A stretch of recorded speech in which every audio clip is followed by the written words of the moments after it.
Daí que assim, eu não sei se a gente chegou a conversar, não sei, a Mari só hoje. Ai, tanta coisa na cabeça, eu tenho que falar um negócio bem importante. Que eu não consigo entregar agora, mas então eu espero que seus outros eventos estejam no prazo, pra me deixar aí começar. Você acha que eu pensei em vocês por quê? Eu preciso de uma banca amiga que aceita essa flexibilização. Aí a Magia vai voltar da Europa, a gente vai definir, mas eu coloquei pra mim mesmo. Ela tava até colocando um prazo maior, mas eu coloquei pra mim mesmo, no máximo daqui a 2 anos. Mas dá pra ler. Não vai ser difícil.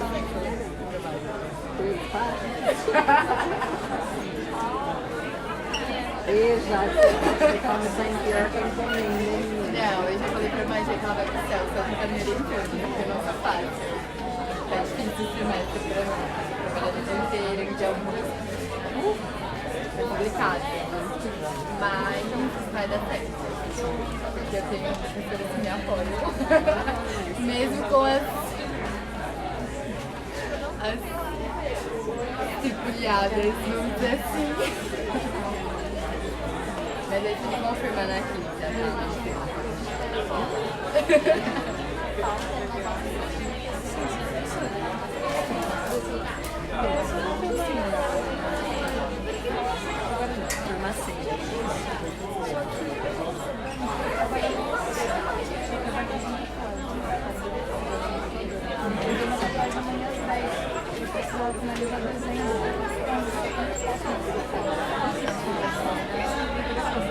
Você pode ir embora para o assiste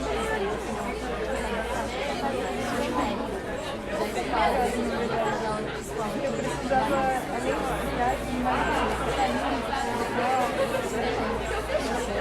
eu acabei de fazer uma fora, eu vim só para fazer. Verdade. Eu acabei de fazer. Tem uma agora, que era 10 para 6,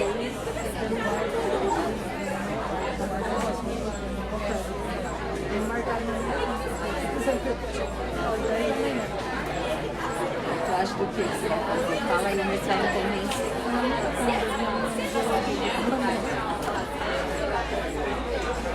Ai, meu pai do céu, o que eu faço com esses alunos que choram?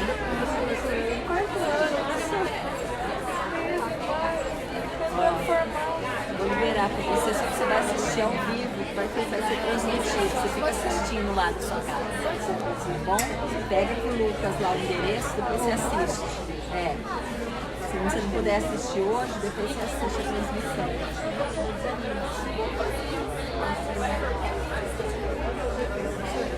Beleza. muito obrigada. E que a partir de hoje também a aula vai ser atendimento, e eu vou estar fazendo alguns trabalhos também, que a gente está fazendo as coisas em casa.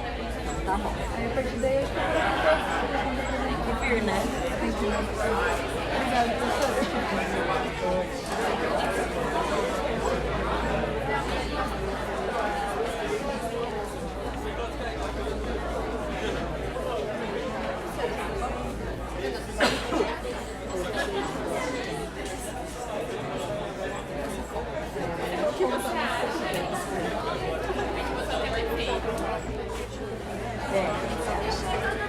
Parece com a mãe?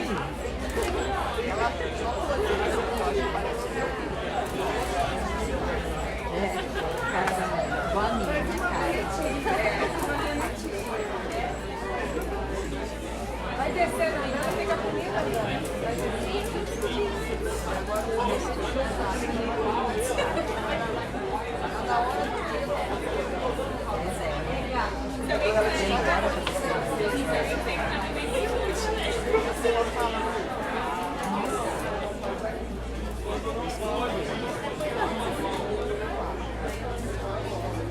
Fala o que aconteceu na escola, o que deixou de acontecer.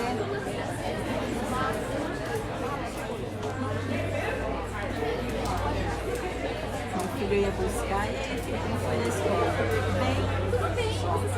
Ela já conta, mãe, hoje eu comi terra, porque o colega jogou terra, eu estava comendo terra.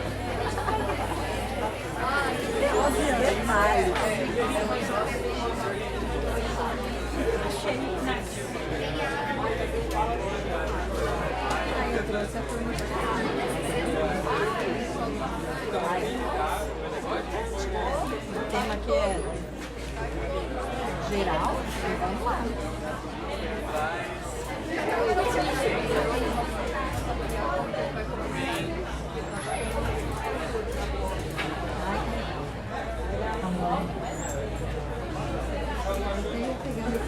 Boa noite a todos e todas. É um imenso prazer tê-los todos aqui. Essa atividade voltada para discutir a Agenda 2030, ela é possível, está sendo realizada graças aos recursos do Convênio Unesp Santander, cujo representante é o professor Juarez, que está aqui presente. Eu já vou chamá-lo. A gente agradece então a essa oportunidade de trazer o professor Tiago, lá da Universidade de Brasília, que vai conversar com a gente a respeito deste tema. Também gostaria de agradecer à diretoria da FAAC, né, da Faculdade de Arquitetura e Artes e Comunicação, que apoiou este evento, que torna possível que o professor Tiago esteja aqui. Também a pós-graduação em comunicação da FAAC, que também apoia o nosso evento. E também aos alunos e alunas aqui presentes, especialmente do curso de Relações Públicas, né? Já que a atividade está voltada para a graduação. Então, nós agradecemos a todos os envolvidos. Também gostaríamos de agradecer ao Paulo, que está aqui, né, nos ajudando nas questões técnicas. Também ao Luiz Felipe, da Casa do Hip Hop, que está aqui presente. Devido ao atraso no início da nossa atividade, até nós pedimos desculpas pelo atraso. Nós estávamos num evento anterior, com a pós-graduação, teve um pequeno atraso, então daí a razão pela qual nós começamos um pouquinho depois do horário previsto. Já vou chamar o Luiz Felipe também para falar com a gente. E agradecer também o pessoal da ESEC, que está aí presente, o Lucas Melara, né, que está aqui apoiando o nosso evento. Então, a gente agradece a todos e todas. Passando pela formalidade, né, a ideia é que não seja um evento formal, então, tendo aqui a autorização do professor Marcelo Carbone para fazer algo mais informal, eu só gostaria de chamar brevemente, né, o Luiz Felipe, da Casa do Hip Hop. A ideia era que eles abrissem o nosso evento, né, com uma apresentação artística, falando um pouquinho, discutindo sobre a importância de ações e iniciativas voltadas para a nossa sociedade, principalmente aos jovens aqui do nosso município. A Casa do Hip Hop tem um trabalho muito interessante, né, desenvolvido com os jovens da nossa cidade, partindo de ações do âmbito da cultura e da arte. Então a ideia é que a gente possa se aproximar dessas ações importantes e relevantes no nosso município, que vem colaborando para a implementação da Agenda 2030. Então, gostaria de chamar o Luiz Felipe para falar brevemente, contar um pouquinho sobre o trabalho da Casa do Hip Hop.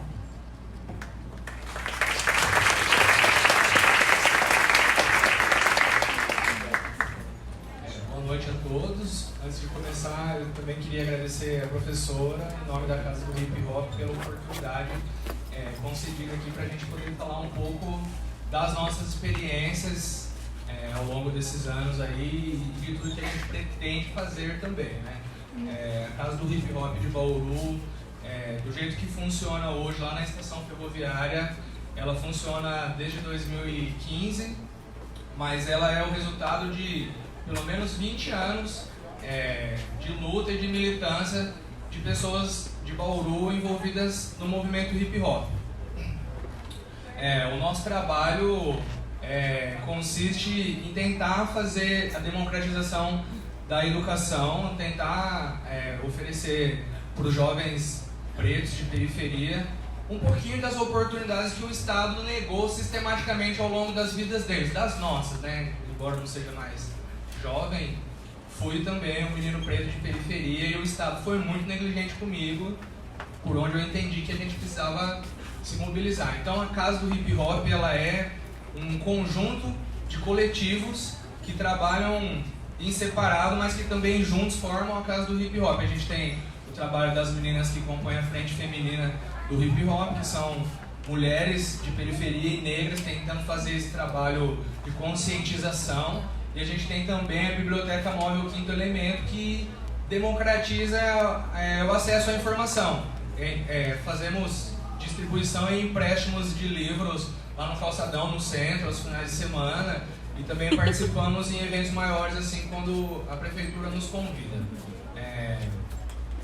Nós somos, poderíamos dizer que somos uma ONG, embora a gente não tenha CNPJ, a gente é uma organização sem fins lucrativos, a gente caminha com as próprias pernas, dentro das nossas possibilidades, então também a área de alcance acaba sendo um pouco restrita, porque a gente está vendo aí ataques sistemáticos a programas de fomento à cultura, educação, e isso também nos afeta.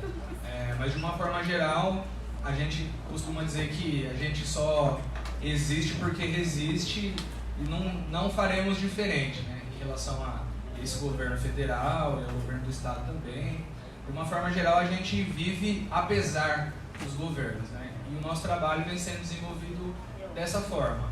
Nem sempre a gente consegue alcançar os objetivos que a gente gostaria, né? Mas isso também não impede que a gente insista. Então, mais uma vez, eu queria agradecer a professora pela oportunidade. Um abraço ao professor Juarez ali, que é uma pessoa que a gente admira. Depois a gente conversa, professor. Muito obrigado, então.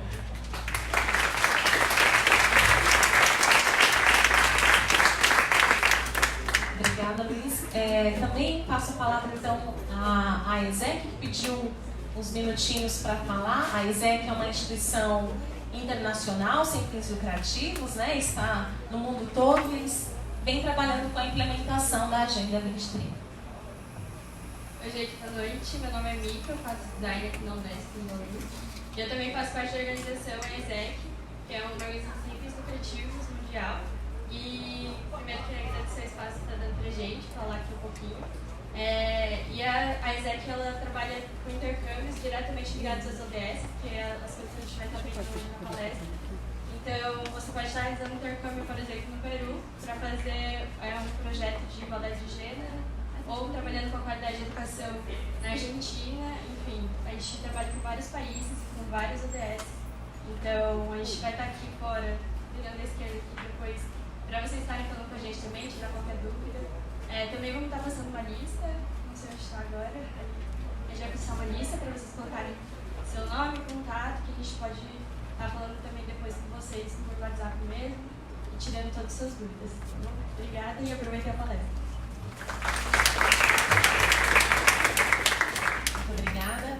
E também gostaria de chamar o professor Juarez, que é assessor da Pró-Reitoria de Extensão da Unesp e que tem sido, né, o nosso representante aí nesse convênio Unesp Santander que possibilita essa atividade. Obrigado. Pessoal, boa noite. Eu acho que é extremamente relevante o debate, a discussão que nós vamos fazer hoje. Nós temos feito uma discussão esses anos todos na extensão. Rapidamente, 3 aspectos bem importantes para a gente poder considerar. Por isso a importância do debate hoje. Nesses últimos anos, particularmente nos últimos 3 anos, a universidade está sofrendo um tipo de ataque que nós nunca tivemos na história da universidade brasileira. Não é um problema menor, não é um problema financeiro, não é esse o problema. O problema é que o atual bloco político que tomou o poder político nesse país considera a universidade desnecessária para o seu projeto de Estado. É isso. A universidade perdeu o sentido para que hoje diz Estado. E para nós isso é muito sério. Não é apenas o problema do financiamento, essa é a ponta mais evidente que nós estamos sofrendo. Mas é desarticular a universidade com possibilidade de construção de narrativas políticas diferentes, que possam negar o processo todo que nós temos vivenciado nesse país. A universidade tinha pressuposto para ter debate e discussão desse sistema genocida que nós temos na sociedade brasileira. Ninguém mata tanto como o Brasil. O Brasil mata negros, mata pobres, mata gays, mata mulher, mata lésbica, em escala industrial. E a universidade estava construindo mecanismos para poder fazer esse enfrentamento. É muito sério que nós estamos vivendo e que isso é importante esse debate. A segunda questão importante é que houve uma mudança na política de extensão no Brasil. Até o ano passado, você tinha uma política muito frágil de extensão. Houve um debate, uma discussão em âmbito nacional. Essa discussão tem ocorrido no Brasil desde 1988. Nós só chegamos agora a ter essa política, essa proposta apresentada. E ela, na verdade, é uma discussão que veio de 1818, quando houve uma mobilização de estudantes da Universidade de Córdoba na Argentina. Fizeram um levante e falaram: a universidade não pode mais ser a universidade que a gente vive. Uma cápsula totalmente segregada da sociedade, sem nenhum tipo de intervenção política na sociedade, e a universidade não pode ser mais isso. Por isso aprovou-se no ano passado uma nova política de extensão, que ela tem 3 objetivos fundamentais. A ideia de a universidade dialogar diretamente com a sociedade, não é dialogar no sentido de ir lá ensinar, é aprender também.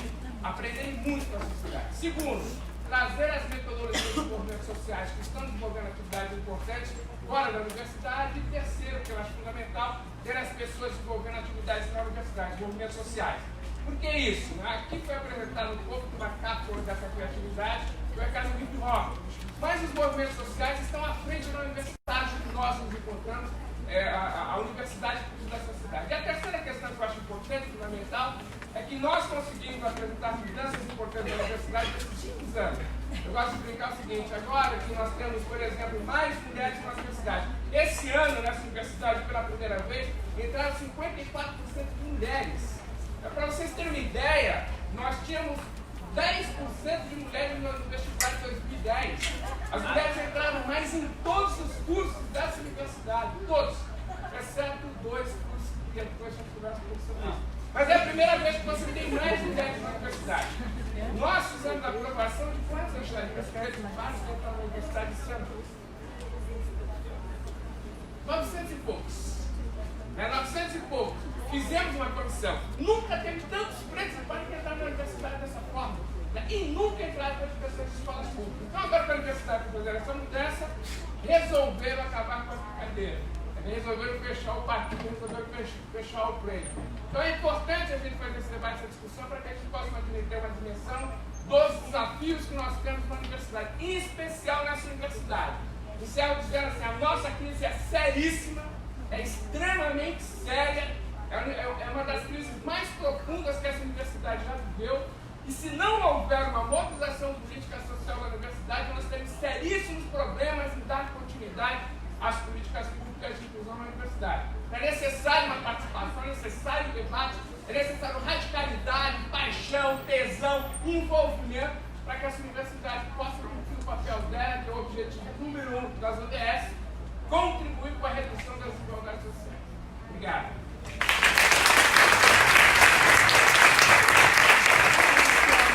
Obrigada, professor Juarez. Nós agradecemos o apoio que a ProEx tem nos dado para a realização dessas atividades. Também queremos chamar brevemente o professor Marcelo Carboni, nosso diretor, e agradecer também o apoio e a sensibilidade que tem tido com relação a essas ações e também o trabalho que ele vem desenvolvendo com a gente. Boa noite a todos e a todas. E, em primeiro lugar, parabenizar o grupo que organizou esse evento, cumprimentar o nosso palestrante hoje, que obrigado aí por se dispor a vir falar sobre um tema tão relevante. Nós temos discutido isso, não é o primeiro evento que tem ocorrido aqui em casa sobre esse tema. Nós temos discutido isso com vista do município de Bauru, o envolvimento com câmaras técnicas, seja no planejamento urbano, no sistema técnico de educação, inclusive essa, e outras também. Então, é muito interessante, né? Acho que deve ter alguém aqui dessa câmara técnica, desse conselho, também presente, né? O Maurício é do conselho, né? Que vê esses objetivos uma oportunidade também de discutir, de colocar os problemas, né? Colocando o que a ONU coloca como objetivo, o que o Brasil, né, a partir dos objetivos colocados, né, considera relevante, e nós estamos construindo o que o município pensa sobre esses ODS. Né? Particularmente, eu achei que ia falar mais do item 4, eu sei que todos atravessam, né? Mas o item 4, particularmente, é muito interessante, né? Porque todas as subdivisões lá, até o 4.8, né? Eles vão exatamente pontuando essas necessidades de discutir e acabar com desigualdades, acesso, né, e tudo mais na educação. Claro que isso é num país tão desigual como o nosso, né? Aí a fala muito forte, eu falei sempre uma fala forte, né? É importante porque é um país, né, que, se comparado, por exemplo, com os ODS a serem discutidos na Suíça, a discussão é diferente, né? Porque aqui temos um elemento, né, que é a desigualdade social, e de fato cria, né, tudo isso que o Evaristo também contou, né, da violência, né, da exclusão, feminicídio, dentre outras ações aí no Brasil, né, que nós condenamos fortemente. Então, os ODS têm esse papel também de discutir. Claro que é uma agenda, né, 2030, né, que nós imaginamos todos aqui em 2030, né, nós imaginamos aqui, queremos que as metas, né, seriam atingidas, né, e que nós colocamos aí como metas. Claro que essas metas têm que partir também desse diagnóstico feito, né, sobre o que temos, né, no caso da educação específica, né, o que temos aí na educação, acesso à educação superior, ao ensino fundamental, médio, esse ensino tão problemático também, tão configurado da forma aí que a gente vê. O fundamental nem acho tão problemático, assim, as prefeituras acabam de alguma forma dando conta, mas o ensino médio bastante precário, digo aqui no município, né, índices de violência altíssimo, drogas, etc. Né? Então, esses são os desafios a serem enfrentados. Então, os ODS se colocam aí como uma agenda interessante. Né? Bauru não é signatário, né? O município aqui dos ODS, algumas cidades são, né? Eu lembro de Araraquara, é signatário dos ODS. Então, eles têm na agenda e têm compromisso de cumprir com essa agenda. Né? Então, parabéns aí a essa discussão. E acho que a universidade, sim, ela está nesse momento difícil, né, como contado aqui, mas considero que nós temos um papel imprescindível, fundamental com a sociedade, de contribuir com debates como esse e outros tantos, que ajudam, sim, a pensar a sociedade e colaborar com a sociedade. Então, eu até disse outro dia, acho muito curioso, eu não achei que fosse difícil na minha vida, né, que se coloca a questão do conhecimento, né, que se afirme, dentre outras coisas terríveis, que a Terra é plana, coisas desse gênero, porque é muito complicado. Daí muito mais o nosso compromisso aqui como universidade de qualificar as discussões nas áreas diversas que temos aqui dentro do campus. Então, parabéns aos organizadores aí que propuseram essa discussão, né, nessas 17 Objetivos de Desenvolvimento Sustentável, 17 dá uma discussão muito interessante, né? Pegar todos eles e ver como que eles têm temas transversais também que vão ter passado por ele. Não dá para falar que a educação só está no ODS 4, né? É bobagem, né? Tem como os outros tantos, né? O ODS sem educação também, essa discussão que certamente o professor vai fazer aqui, que agradeço, também vamos aprender muito com essa discussão. E também problematizando. Eu acho que esses ODS também podem ser e deverão ser problematizados. Essa é a função da universidade também, a função crítica, e vamos exercer. Obrigado. Obrigada, professor Carboni. Também quero agradecer aos colegas docentes, né, que estão aqui presentes, participando, compartilhando com a gente, e trouxeram seus alunos aqui também para participar da atividade, né, os docentes do curso de Relações Públicas em especial. Então, apresentando o nosso palestrante, professor Tiago Guer, ele é parente do Richard Guer, brincadeira, Guer, né? Tiago Guer. Ele é doutor em Relações Internacionais pela Universidade de Brasília, é professor vinculado ao Instituto de Relações Internacionais da UNB. Como docente pesquisador, atua principalmente nos estudos sobre RI no Brasil, história e teorias das relações internacionais, estudos sobre a América do Sul, fronteiras, parcerias estratégicas, estudos críticos de segurança internacional.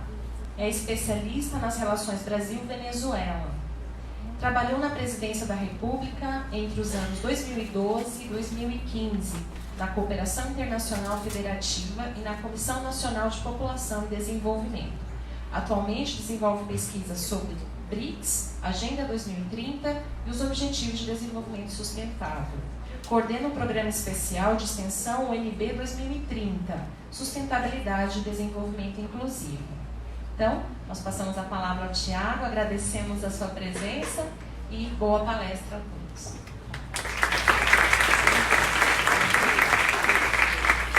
Bom, gente, boa noite a todos e a todas. Acho que eu vou falar daqui. Acho que eu consigo. Bom, primeiramente, né, a coisa mais protocolar, no nome da nossa magnífica reitora, a professora Márcia, agradecer, né, obviamente, o convite também da nossa decana, Olga Meira Manso, né, que tem sido peça fundamental institucional para nos apoiar nessa nossa empreitada, né, na implementação da Agenda 2030 na Universidade de Brasília, tudo aquilo que a gente vem fazendo. Eu queria saudar, obviamente, todos os professores e professoras, alunas e alunos aqui presentes, todos os colegas, técnicos, gestores e gestoras educacionais. Agradecer imensamente o convite da professora Raquel, né? Então, surgiu justamente de um evento em que a gente conversava, né? Tomando água numa mesa de bar. A gente chegou à conclusão de que existia uma química, né? Intelectual e de pesquisadores, né? Para poder fazer avançar um pouco da Agenda 2030. E na verdade me despertou uma grande curiosidade, Raquel, e eu acho que uma das professoras que estava hoje à tarde conversando com a gente, acho que responde um pouco a ela. Eu sempre achei que, especificamente, né, falando assim, mas de maneira mais abrangente, a comunicação era um dos aspectos mais fundamentais para a implementação da agenda e menos, né, que tinha recebido até hoje menos atenção por parte de todas as autoridades. Então, me propus esse desafio de estar aqui frente a um público bastante diferente do público que eu estou acostumado, né, e também muito na intenção de aprender com vocês, né, novos caminhos nessa empreitada nossa, que trabalhar a favor muito do potencial que essa Agenda 2030 tem, né, obviamente para transformar a nossa realidade, né, o nosso Brasil. Eu queria só fazer um disclaimer, né, que eu acho que é importante. Eu sou, né, Thiago Galvão, professor da Universidade de Brasília, né, sou homem branco, né, classe média, hétero, logo sou super privilegiado, né, dentro de todo o contexto, né, político e social que a gente vive. Tive oportunidades que muitas pessoas não tiveram, e essa talvez seja uma outra coisa que me motivou bastante a vir conversar com vocês, na verdade, dialogar com vocês sobre esse tema da diversidade, né? Quando a Raquel propôs essa discussão, eu achei muito pertinente, porque de fato ela não está posta também nas discussões políticas mais importantes, né? A discussão da temática da diversidade, ela está totalmente fora da agenda, né? A gente vinha conversando um pouco hoje à tarde sobre isso. E é um pouco sobre isso que eu queria conversar com vocês, tentar mostrar para vocês o quanto que a diversidade ela é super relevante em determinados contextos e ela é marca, obviamente, da nossa formação, né, como essa abstração chamada Estado-nação, né, e como que ela talvez seja essa própria força transformadora da nossa realidade, e a gente precisa levar isso em consideração. E, ao mesmo tempo, como é que eu traduzo, né, essa discussão sobre a diversidade a partir da ótica dos ODS, a partir da ótica da Agenda 2030. Eu preparei uns slides malucos, vamos tentar acompanhar com vocês. A ideia é mais ou menos a gente nivelar o nosso conhecimento, né? Aqui, quem nunca ouviu falar na Agenda 2030? Levanta a mão. Nunca ouviu falar na Agenda 2030 nos ODS? Nunca, absolutamente. Então a gente tem um público aqui já mais ou menos, né, entendido. Isso é muito bom porque isso facilita um pouco essa parte inicial. Eu vou tentar então falar para vocês um pouquinho sobre a lógica de construção da agenda, talvez isso interesse para vocês. Vou falar um pouquinho sobre essa conexão entre a temática da diversidade, né, e como que a gente discute ela dentro, obviamente, da agenda, para a gente poder avançar um pouco, né, em algumas perspectivas mais concretas, né? Hoje, a nossa preocupação muito é com a política do dia a dia, né? É como eu, indivíduo, né, seja no meu coletivo, né, seja dentro da minha experiência de comunidade, eu posso ser o fator de transformação da realidade, mudando às vezes o meu hábito, mudando às vezes, né, alguma perspectiva em relação à minha própria realidade.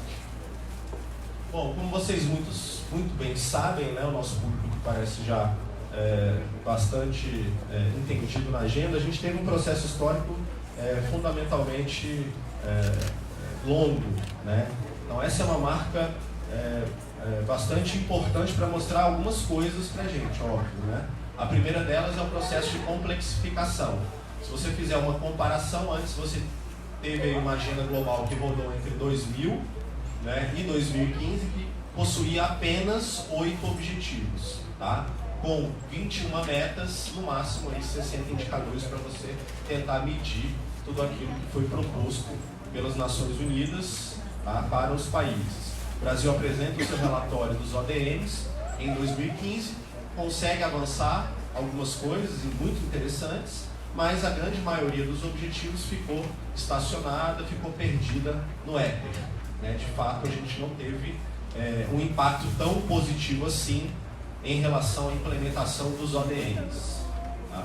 A diferença, que é uma diferença bastante importante que a gente já precisa marcar nesse momento, é o fato de que os ODMs foram muito bem comunicados para a população. Então você chegava na padaria, tinha um saquinho de pão lá, isso das antigas, tá, gente? Chegava na padaria, tinha um saquinho de pão lá com os 8 objetivos, por exemplo, do milênio, né? Então, coisa mais básica que a gente faz é na padaria comprar o pão e várias outras formas que você tentou fazer alcançar a população. Hoje a gente tem uma dificuldade muito grande de fazer a agenda ser comunicada.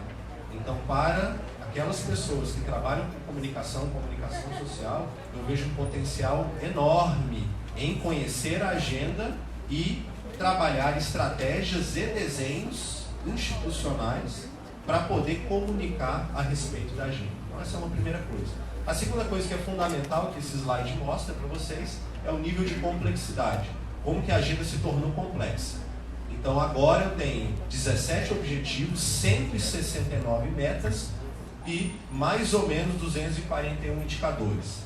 Desses 241 indicadores, a gente ainda está numa fase de tentar colocar esses indicadores para a realidade brasileira. O que são os indicadores? É a forma de eu fazer a medição da agenda. Como que a agenda é medida? Como é que eu sei que uma política está sendo implementada? Por exemplo, combate à corrupção, redução da violência contra mulheres e meninas. Então eu preciso ter um indicador. Tá? Globalmente foram acordados mais ou menos 241. A gente está agora numa fase de traduzir esses indicadores para a realidade brasileira. Okay? O problema é que você tem 3 tipos de indicadores. Um indicador que, ok, globalmente acordado, ele serve para o Brasil. Um segundo, globalmente acordado, que mais ou menos serve para o Brasil, mas ok, vamos tentar usar. E um terceiro, que de forma alguma serve para o Brasil. Então tem muita coisa na agenda que a gente não consegue medir. Se eu não consigo medir, eu não sei se a agenda está dando certo ou não. Então nós já estamos entrando aí no 5º ano da agenda. Tá? Vai chegar um momento que a gente vai precisar fazer um balanço de 5 anos e a gente não vai ter condição de fazer um balanço acurado, porque a gente não tem os indicadores certos. E aí quando o professor fala em olhar, e os colegas pensam em olhar a realidade, por exemplo, de Bauru, eu acho super valioso. Pensar em indicadores específicos para essa localidade. Pensar em indicadores específicos para essa universidade, que é o que a gente está tentando fazer, por exemplo, na UNB. A universidade é uma cidade. A universidade tem uma dinâmica de cidade. Tem todos os desafios que tem uma cidade. De segurança, de acessibilidade, de mobilidade, etc, etc. De sustentabilidade, óbvio. Precisa ter indicadores. Então, é um slide para mostrar para vocês que a gente sai de 8 e chega a 17 objetivos. Tá? Desses 17 objetivos, a gente vai encontrar aí uma variedade de metas. Daqui a pouco eu mostro para vocês como é que funciona internamente a lógica disso. Tudo bem até aqui? Sob controle? Aí tem a gente está tentando bolar um guia básico, né? Então, se você está totalmente perdido, né, você precisa saber sobre essas 5 coisas, basicamente, se você quiser discutir ou debater os ODS. Primeiro, você precisa entender que são 3 os grandes desafios. O desafio de localizar, o desafio de medir indicadores e o desafio de implementar. Para você implementar, você precisa de dinheiro, recurso, financiamento.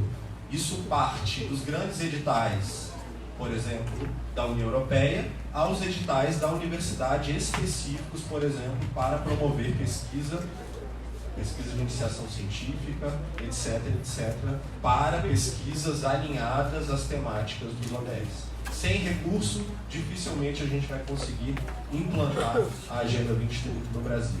Sem indicadores, eu não consigo medir o avanço da agenda e, obviamente, o meu desafio é localizar a agenda. Como é que eu faço com que todos aqueles 17 objetivos eles sejam alcançados na minha realidade? Em Brasília, mas não em Brasília, não no plano piloto, mas provavelmente na periferia do plano piloto, onde há o maior índice de desigualdade, por exemplo, do Brasil. Brasília é uma das cidades com maior renda per capita, mas o seu entorno, né, tem uma das maiores desigualdades também desse Brasil. Então precisamos pensar justamente nos processos de localização. E tem duas outras coisas fundamentais. Uma são as sinergias, todos os temas se conectam.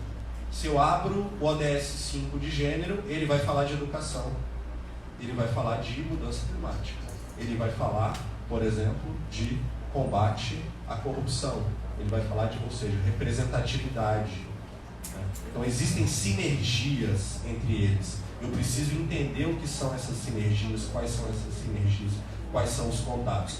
Cada uma daquelas caixinhas ela foi pensada pedagogicamente para estarem ali separadas, mas na verdade elas só existem numa rede entrelaçada de relações. Tá? Então isso é fundamental. E a outra coisa são vocês, mais do que eu, mais do que qualquer outro professor aqui, que vai tomar conta da agenda. Tá? É uma questão geracional.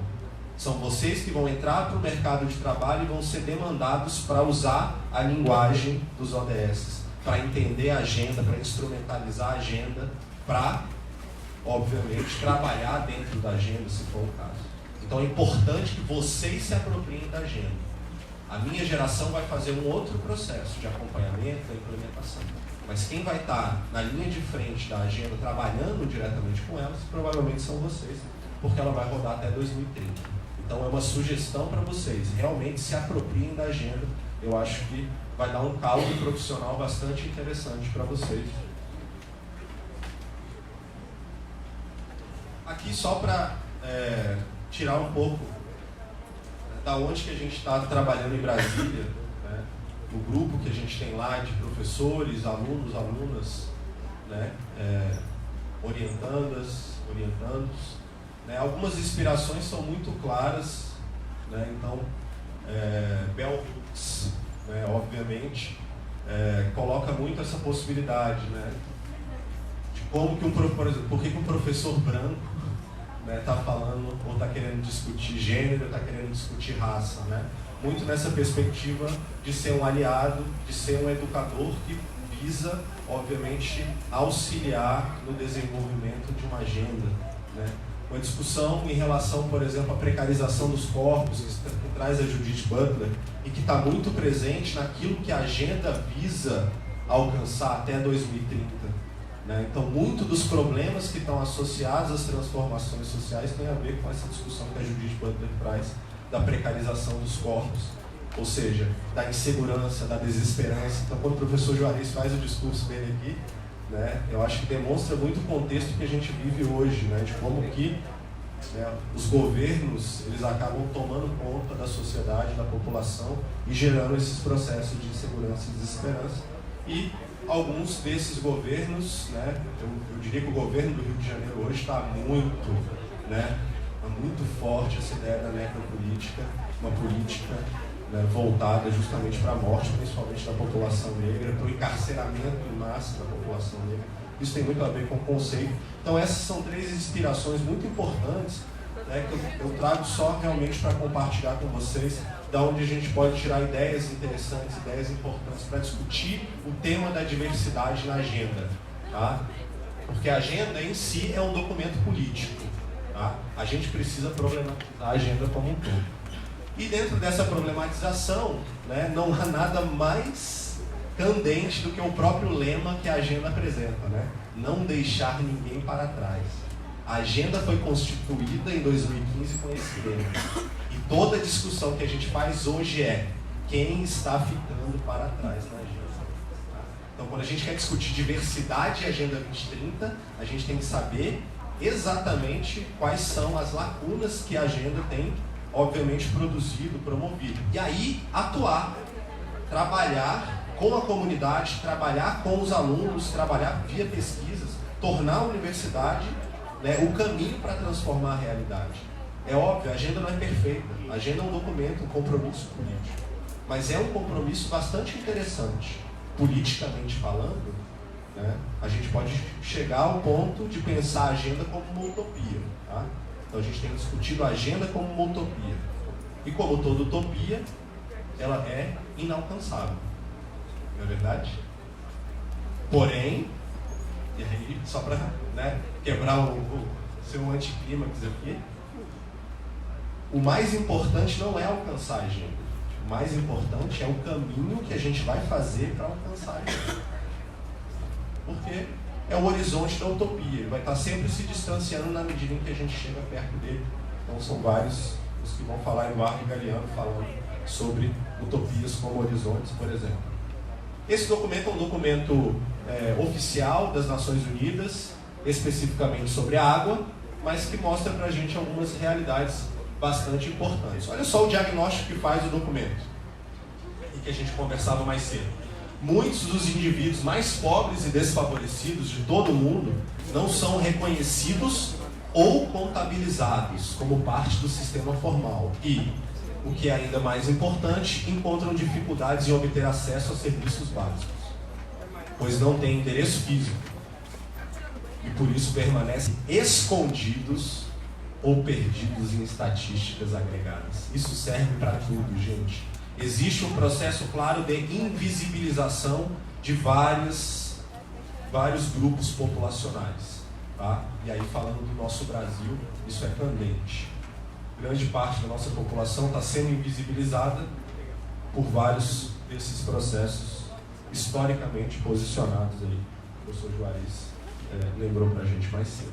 Esse é um dos diagnósticos. O que a gente tem que fazer? A gente tem que tentar entender como tratar a questão da diversidade na Agenda 2030 e nos ODS. Para mim, o caminho é você justamente adotar uma abordagem dos direitos humanos. Uma abordagem de direitos humanos, ela ajuda demais a gente a tentar trabalhar e discutir e utilizar a agenda de maneira positiva. Tá? Ou seja, a partir do momento em que a gente vai ser guiado por princípios como inclusão, inclusividade, sustentabilidade, a gente vai conseguir, por exemplo, rumar, né, para o fortalecimento dessa abordagem baseada em direitos humanos. Padrões, princípios, critérios de não discriminação, participação ativa, representação. Tudo isso nos ajuda a pensar um pouco a agenda a agenda da diversidade, né, olhando para a Agenda 2030. O que eu tenho que fazer? Operacionalmente, eu preciso mapear nos objetivos, nas metas e nos indicadores os elementos que denotam presenças e ausências em relação a temas, questões, problemas, a partir de uma leitura interseccional, professor. Tirou a palavra certinha naquela hora, né? A transversalidade vem com essa interseccionalidade, né? As grandes questões de direitos humanos no Brasil, né, são questões que precisam ser tratadas nessa intersecção: gênero, raça, sexualidade, classe, né? 4 coisas que se combinam para gerar as desigualdades, logo elas precisam ser vistas dessa maneira. E aí a gente vai ver que tratar a diversidade na agenda requer um exercício de olhar a agenda como um todo, olhar todos os objetivos, olhar todas as metas contidas nesses objetivos, para eu identificar as presenças, o que já tem e o que não tem. Do que já tem, o que está sendo aplicado na realidade, por exemplo, de Bauru, e o que não tem e precisa ser melhorado em termos de políticas públicas, por exemplo. Certamente a comunicação é uma lacuna, né? E aí precisa ser problematizado e posicionado aí como uma possibilidade. Quem são então as populações ou as pessoas que estão sendo deixadas para trás? Provavelmente todas essas pessoas vulnerabilizadas e desfavorecidas, né? Que têm sofrido constantemente, né, com o peso, obviamente, de uma estrutura estatal aí marcadamente né, marcada muito, né, pelo ranço colonialista, pelo patriarcado, pelo racismo institucional. Então tudo isso apresenta para a gente um grupo, né, mulheres e meninas, minorias étnicas, religiosas, linguísticas, de outra natureza, povos indígenas, migrantes e refugiados hoje cada vez mais uma realidade a ser obviamente enquadrada, né, na realidade brasileira, pessoas com deficiência, toda a população negra em sua diversidade, né? Isso é muito a marca do Brasil, né, de quais são as populações que estão obviamente enfrentando, né, os desafios dessa Agenda 2030. Então quando a gente vai falar de diversidade, a gente precisa olhar justamente para esses grupos populacionais. E quais seriam os fatores? Né? Toda a literatura aponta uma série de fatores, tem toda uma discussão bastante recente e interessante, alguns intelectuais renovando um pouco, né, da reflexão sobre isso, né? O professor Gessé Souza, por exemplo, né? Você tem, são várias as discussões novas, importantes, a professora Lilian Schwartz também tratando do convencionalismo, do tradicionalismo, tem alguns estudos muito importantes feitos por grupos de pesquisadores, com dados bastante consistentes, né, falando dessa dimensão do convencionalismo e do tradicionalismo. Então, um conjunto de fatores que vai, obviamente, gerando exclusão, discriminação e invisibilização, né? E esse é um dos temas que a gente mais tem trabalhado, né? Quais são as questões que estão sendo invisibilizadas pela agenda, aquilo que não aparece na agenda, e daí vem, por exemplo, professor Juarez, a nossa proposta da gente desenhar o ícone do ODS 18, que deveria versar sobre igualdade racial. Para o Brasil e outros países, é fundamental que se tivesse um desenho específico, um ODS específico para a igualdade racial, e a partir desse ícone você conseguir internamente desenhar lá as suas metas e pensar os seus indicadores, por exemplo. Então seria uma forma de você justamente trazer à tona, né, romper com esse ciclo de invisibilização que é, obviamente, histórico dentro do país. Então, algumas reflexões aí, tem toda uma literatura que vai falar sobre esses fatores. Aqui, para mostrar para vocês que existem, obviamente, respostas interessantes. Aí, uma reunião do Fundo de População das Nações Unidas, aquelas duas meninas, mais ou menos centrais, ficou meio cortado ali, Isis e Daniela, Isis e Gino e Daniela Lima, que foram minhas alunas lá na Universidade de Brasília, estão estagiando no Fundo de População das Nações Unidas. Foi uma reunião muito particular, né, chamado painel O que Mudou. Era um painel aqui, nós estamos comemorando os 25 anos do Cairo, um dos marcadores internacionais mais importantes. Em 1994, a reunião do Cairo tratou lá sobre a agenda de população e desenvolvimento. E foi nessa agenda de população e desenvolvimento que emergiram alguns dos temas mais interessantes de direitos humanos, por exemplo, direito sexual, direito reprodutivo, igualdade racial, migração, juventude, está tudo mais ou menos acoplado nessa agenda de população e desenvolvimento. Eles fizeram aqui, na verdade, uma espécie de escuta para poder tentar entender aonde se tinha avançado e aonde se deveria avançar, para poder levar para a reunião que vai ter em Nairobi daqui a 2 semanas, entre 12 e 14 de novembro, vai acontecer em Nairobi esse grande fórum internacional sobre a Conferência do Cairo mais 25, né? Então é um marcador internacional importante. Aí, para mostrar para vocês que existem respostas institucionais, né? E alguns atores importantes, as organizações internacionais, têm trabalhado muito a favor dessa agenda. Aqui, para mostrar para vocês como é que está desenhado internamente. Então você tem um objetivo, como objetivo 2. Percebam que ele é comunicado de diversas maneiras, tá? Então ele aparece primeiro como um ícone e depois ele é comunicado como uma assertiva, ou seja, um objetivo a ser alcançado. Okay? Então são formas diferentes dele ser apresentado para o público. Por isso que eu vejo a potência, professor, da gente desenhar um ícone específico para um ODS nosso de igualdade racial. Vai fazer barulho, tá? As pessoas vão notar, as pessoas vão entender, né, a mensagem, sim, pelo simples fato da gente desenhar um ícone, tá? Então essa é uma das missões, né, que eu até gostaria de compartilhar com essa plateia maravilhosa, que a gente pudesse também avançar, né, em algumas coisas concretas, para a gente transformar um pouco a nossa realidade. Aqui, então, essa forma de comunicar é uma forma que foi, obviamente, pensada, né, dentro aí da lógica dos ODS. E dentro dos objetivos você tem as metas, tá? Com marcadores temporais claramente estabelecidos. Tá? Até 2030, e aí você faz algum tipo de assertivo. Você tem assertivas muito específicas e você tem assertivas muito gerais. Tá? Então essa é uma oscilação dentro da agenda que cabe também uma problematização muito interessante.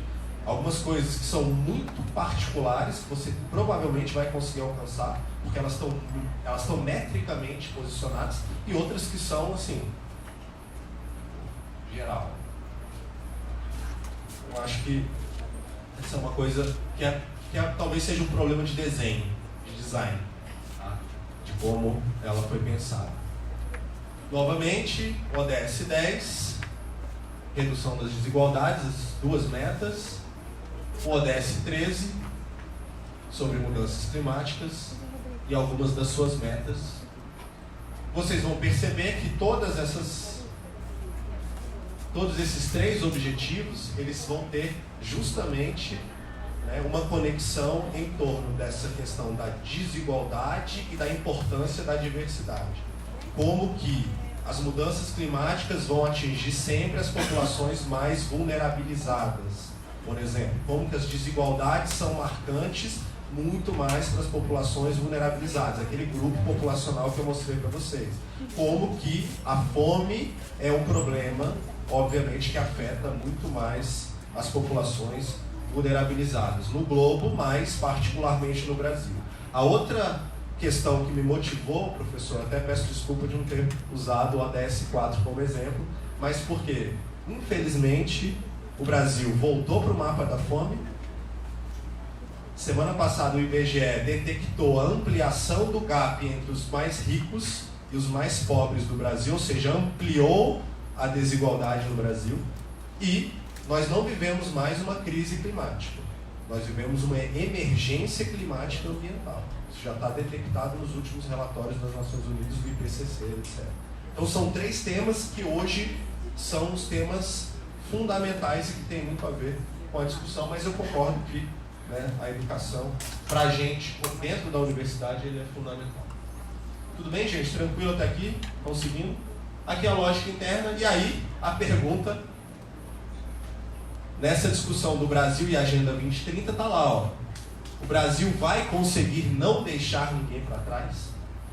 E os diagnósticos que a gente tem feito junto com a sociedade civil organizada é que o Brasil está se tornando um país insustentável.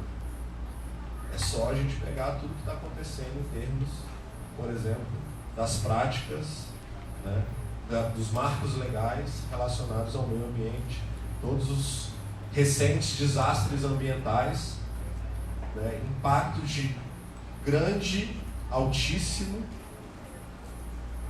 problema, por exemplo, pensar Brumadinho, Mariana, não se fala mais nisso. E agora, a questão do óleo, por exemplo, na costa brasileira. Então, a insustentabilidade parece beirar um pouco da realidade. E aí é que vem um pouco a virada, o anticlímax de como nós podemos trabalhar a favor justamente dessa agenda. Eu acho que é um pouco o que a gente quer mostrar para vocês. Antes, para falar o seguinte, a gente não tem mais a instância de governança nacional da Agenda 2030. E aí, o meu diagnóstico é, se você não tem mais a Comissão Nacional dos ODS, você precisa de alguma coisa para poder governar a agenda no Brasil. E essa coisa chama Universidade Pública. Por isso que a gente precisa trabalhar em rede. Por isso que a gente precisa construir as nossas redes. E aí eu acho que constrói as redes regionais e depois a gente nacionaliza. Incentiva alunas e alunos a trabalharem a favor da agenda, a entenderem a agenda como um locus de advocacy. Advogar os seus temas que vocês já trabalham a partir da ótica da agenda, por exemplo.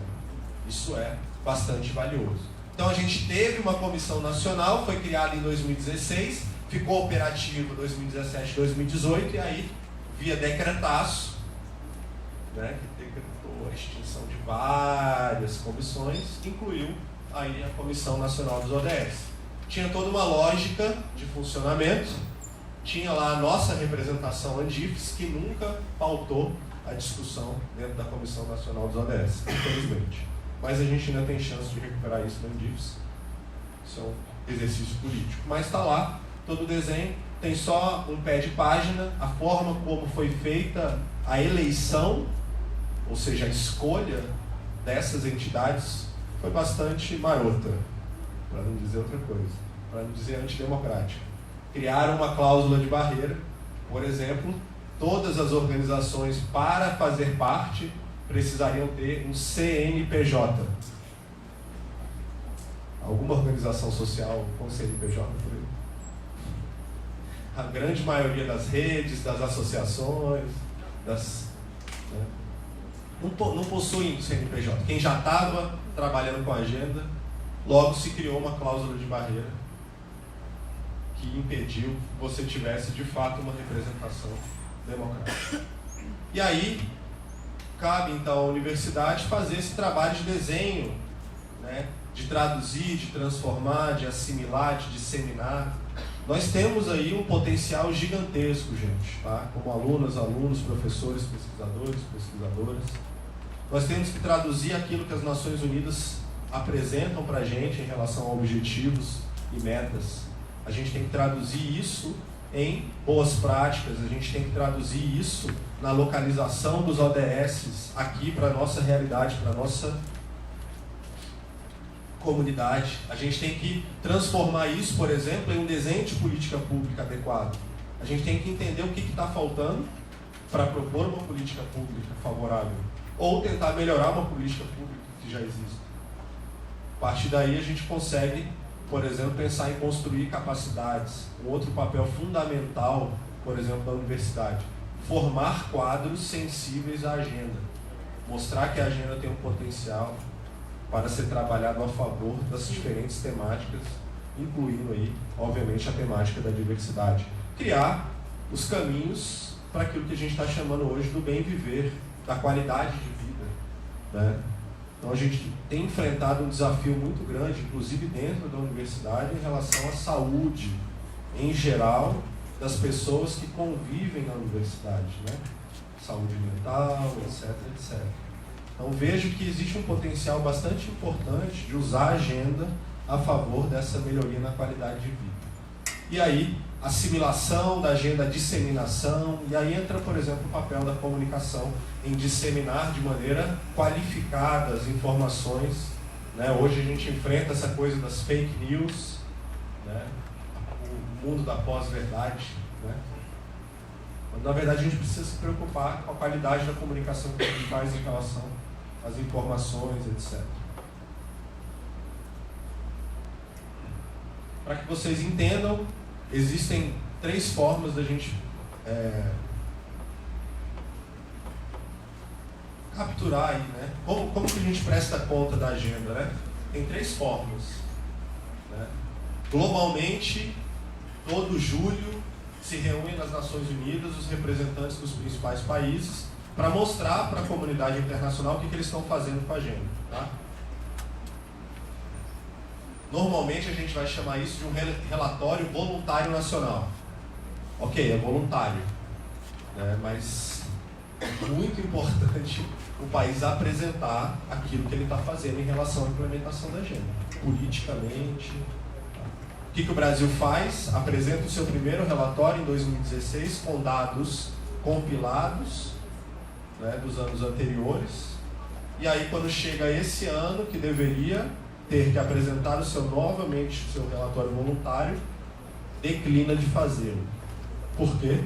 Obviamente porque o contexto político, econômico, social é extremamente negativo para o governo, né? É uma decisão política muito ruim internacionalmente para o Brasil. Declinou. Deixou de apresentar o relatório voluntário nacional. E aí, se você não tem o relatório voluntário nacional, você prejudica o accountability, né, a prestação de contas no âmbito global, porque aí fica parcial, né? Então você tem essas 2 instâncias, o nacional e o global, e destaco para vocês aquilo que salva hoje a atuação da sociedade civil organizada. Então, quem quiser acompanhar o trabalho do GT, tá, da GT de implementação da Agenda 2030 da sociedade civil, está aí o relatório Luz da Agenda 2030. Né? Não sei se vocês estão familiarizados, mas existe essa prática de que as organizações sociais da sociedade civil organizada apresentam aos relatórios oficiais os chamados Shadow Reports, né? Os relatórios sombra. Mas aí no Brasil a gente é criativo, e aí a gente botou o nome de relatório Luz, para dar um pouco de ânimo, né? Era o contexto estava muito negativo. Então pegou, ficou um nome bastante interessante, então as pessoas começaram a fazer realmente referência ao relatório Luz, e aí hoje esse é talvez um dos principais instrumentos para você avaliar como estamos na implementação da agenda no Brasil. Mas você tem que olhar para as três coisas: para o global, para o relatório voluntário nacional e para a sociedade civil, para você realmente ter uma perspectiva completa, né? Apesar de fazer parte daquele grupo que prepara o relatório Luz, né, como acadêmico, eu sugiro que a gente sempre apresente todas as perspectivas e todas as vozes. Aqui o último relatório, que é o nosso esforço de monitoramento então da Agenda 2030. Eu trabalhei especificamente no capítulo 8, trabalho.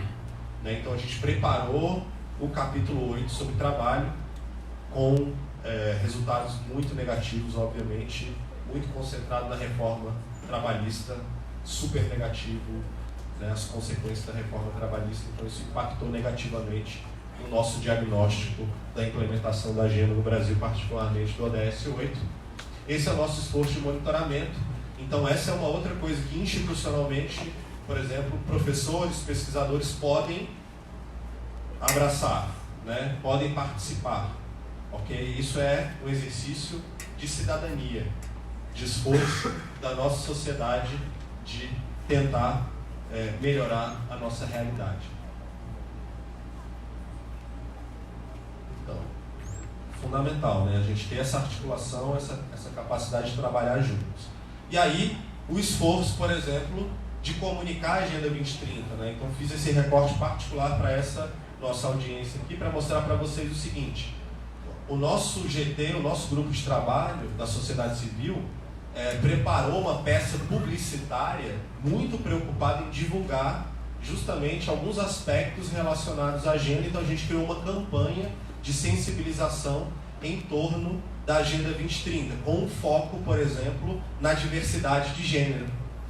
Então, a base era essa, né? Comunicar o impacto da sociedade civil, esclarecer sobre a importância dos direitos humanos, comunicar o público que para alcançar a paz, justiça e instituições fortes, né, é fundamental você promover direitos, principalmente de mulheres, de meninas, né? Então a discussão, Raquel, por exemplo, que a gente tem, que eu tenho feito, por exemplo, no nosso grupo de pesquisa dos para a paz, é muito essa conexão de como que via agenda você constrói os caminhos para a paz. No final das contas, na verdade, você está promovendo a paz, no final das contas. Eu devo trazer a Agenda 2030 para o cotidiano das pessoas. Então, é uma coisa que vocês precisam estar sensibilizados e sensibilizadas de que é possível você humanizar a agenda.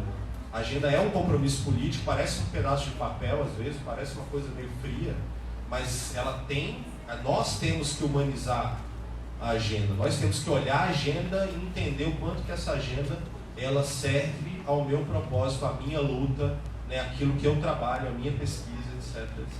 Tá? Então, é um esforço de comunicar a agenda, né, que a gente tem feito também em relação à Agenda 2030. Está aí, juntas ninguém nos cala. Então essa é a peça publicitária que foi criada pela equipe do GT, que trabalha em comunicação, e que foi obviamente acordada pelo grupo inteiro, né, que participa. E aí a gente tentou justamente mostrar a diversidade dentro desse grupo, mulheres, né? Mulheres negras, mulheres quilombolas, mulheres trans, mulheres indígenas, né?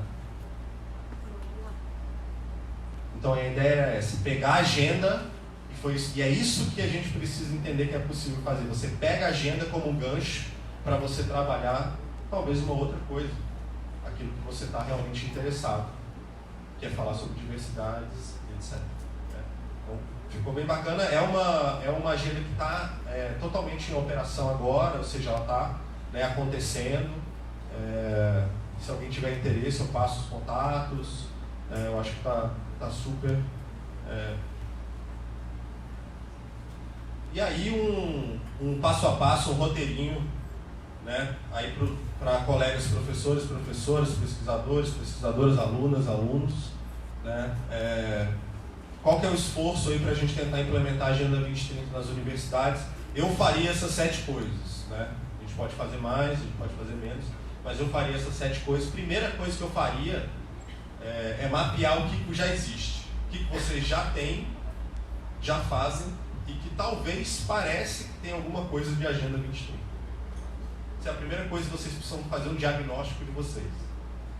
Porque a partir daí você vai poder avançar para os próximos passos. Por exemplo, começar a ampliar os eventos dedicados às reflexões críticas mais específicas sobre as temáticas.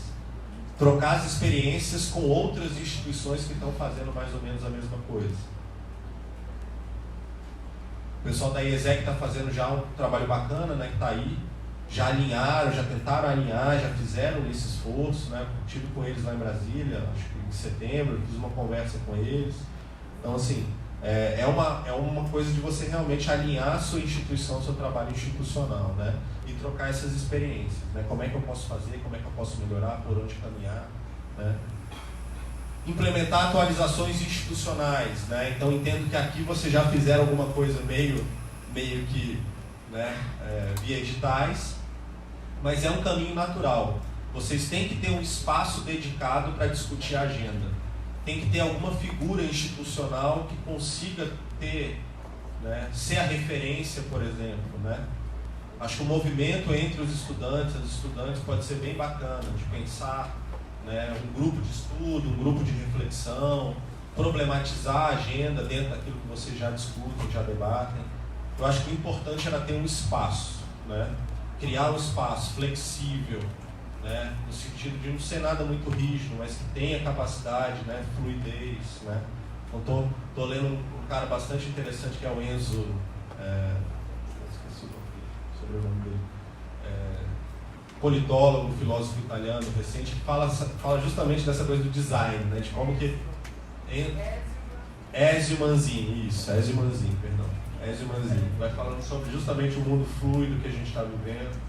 E ele se encaixa perfeitamente dentro dessa lógica da gente criar instituições menos rígidas, comunidades, grupos menos rígidos, mas que consigam ser um reflexo dessa política do dia a dia, né, da transformação da nossa realidade, aquilo que a gente precisa fazer. O quanto que cada um de nós pode aportar, né, para a transformação, né? Eu acho que vocês, como juventude, têm um potencial gigante para mudar, para transformar a realidade à sua volta. É só vocês quererem realmente se engajarem e cada um tem um pouquinho de contribuição para dar para a transformação da realidade da universidade, da sua comunidade. Eu acho que é só querer, é só pegar realmente essa sua capacidade e torná-la, né, um instrumento de transformação. Eu acho que a criação de uma base de dados é fundamental, institucionalmente falando. Vocês têm que ter esse controle da informação sobre tudo que roda na universidade, tá? Para que vocês consigam continuar alimentando, obviamente, esse entendimento do quanto que a agenda está avançando ou não está avançando. Vocês precisam se comunicar e se conectar com a comunidade, obviamente, e aí o papel da extensão, né? Eu acho que a extensão tem esse papel fundamental de fazer essa ponte. E vocês precisam, obviamente, internalizar práticas da vida universitária, mudar o modo de viver de vocês. Olhar para a agenda e ver o que a agenda fala. Né? E pensar o seguinte, cara, eu vou mudar isso aqui especificamente, na minha vida. E aí eu vou começar a perceber a transformação. É um pouco disso que a gente está tentando fazer. Né? Onde a gente tem dialogado, construir os espaços de transformação desde o indivíduo, né, para atingir realmente a comunidade. Né? Então, eu acho que esse é um passo a passo interessante que a gente, desses últimos 4, 5 anos que a gente tem trabalhado, eu acho que dá para seguir esse caminho. um pouco sem erro. O que a gente tem feito em Brasília? Aí um diagrama maluco que mostra para vocês que a gente tinha um GT-ODS aí no centro, que era o nosso GT formado por professores de diferentes áreas, e ele fazia duas coisas. Uma articulação institucional, que é isso que eu estou fazendo com vocês um pouco hoje aqui, né? Me comunicar com organizações educacionais. A gente fez todo um trabalho com a sociedade civil, ali tem IPE e IBGE, eles participaram desde 2015, vem participando dos nossos eventos, né? Então a gente tem essa parceria. O governo do Distrito Federal é fundamental, então é fundamental vocês terem um contato com as autoridades locais, né? O subnacional hoje é o lugar onde você vai implementar a agenda de fato. PCU, por exemplo, o CNM, que é a Confederação Nacional dos Municípios, e as organizações internacionais, obviamente, o PNUD sempre foi, né, o principal parceiro nosso. Então a gente faz toda uma articulação institucional. Junto com isso também a gente vai atuar nos 3 ramos dentro da universidade: ensino, pesquisa e extensão. A agenda, para ela ser implementada, ela tem que estar nas 3 coisas: desenvolver pesquisas alinhadas aos ODS, né? E aí despertar, por exemplo, o interesse sobre um ODS particular. Eu tive uma experiência nos últimos 4 anos de orientar, acho que já deu pelo menos uns 20 PIBICs. Então cada aluno ou aluna foi fazendo um PIBIC sobre um ODS, por exemplo, né? Que tem uma coisa pedagógica, didática muito fundamental, que é despertar o interesse sobre o ODS. Então ele entende o ODS. Aí daqui a pouco a gente avançou para conectar os ODS. Então daqui a pouco estava tratando de 2 ODS. Aí daqui a pouco estava tratando de um outro tema completamente diferente e buscando a ponte com o ODS. Aí já, por exemplo, é o nível da pesquisa mais de mestrado e doutorado que pode ser feito. Pesquisas mais específicas possíveis, nas quais você consegue enxergar a ponte, estabelecer a ponte com a Agenda 2030 e os ODS. Então a gente tem feito um pouco desse exercício, e aí a gente criou, obviamente, um ciclo, né, de contato entre aquilo que está sendo discutido globalmente, porque tudo que vem do global a gente acaba absorvendo e trazendo para dentro da universidade.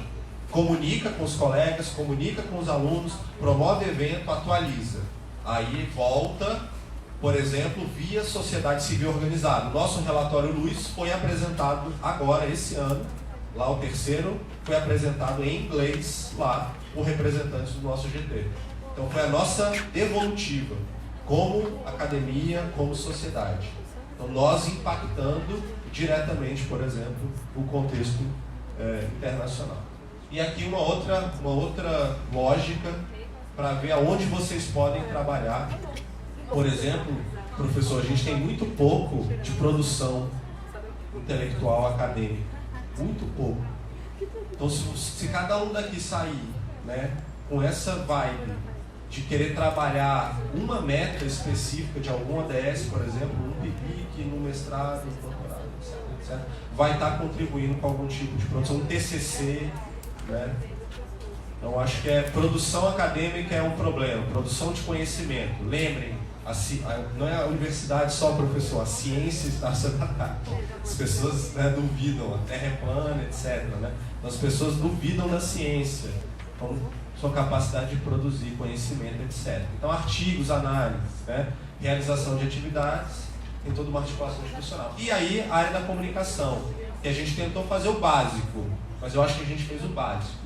Mas a gente está numa coisa de comunicar tudo que a gente está fazendo via Facebook, via Instagram, e estamos tentando ainda construir uma página institucional, que é uma coisa bem difícil pela própria rigidez, né, da instituição. Dificulta a gente, né? Mas a página institucional vai sair para ser um repositório de tudo que a gente tem, de documentos, etc., né? A outra coisa que a gente está tentando fazer é conectar com outros programas. Então a gente tem um programa de comunicação na UNB, bem interessante, que não vai dar tempo de falar, mas depois a gente faz essa ponte com o professor Rafael lá. E a gente tem um programa Sul-Sul, que é com o grupo do professor...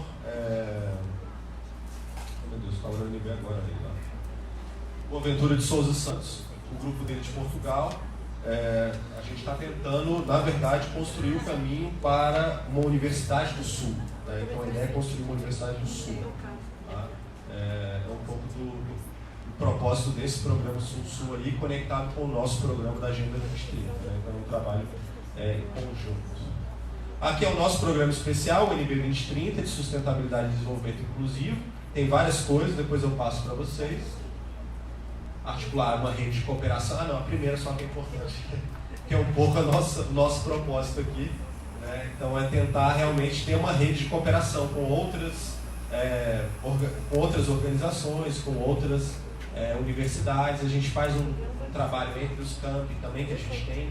A gente tem campus em Planaltina, Ceilândia, FCE, Gama, FGA, mais ou menos 20 e poucos quilômetros da sede do Darcy Ribeiro, né, que é o primeiro campus da UNB em Asa Norte, em Brasília. Né. Aí está integrar universidades, instituições nacionais e internacionais, movimentos sociais, né.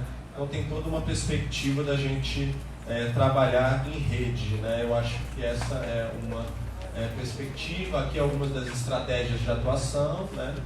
Estou passando rápido porque isso está publicizado, era mais para mostrar para vocês o desenho. É uma preocupação muito grande, professores, alunos, né, ecoando aqui o que o professor Juarez falou.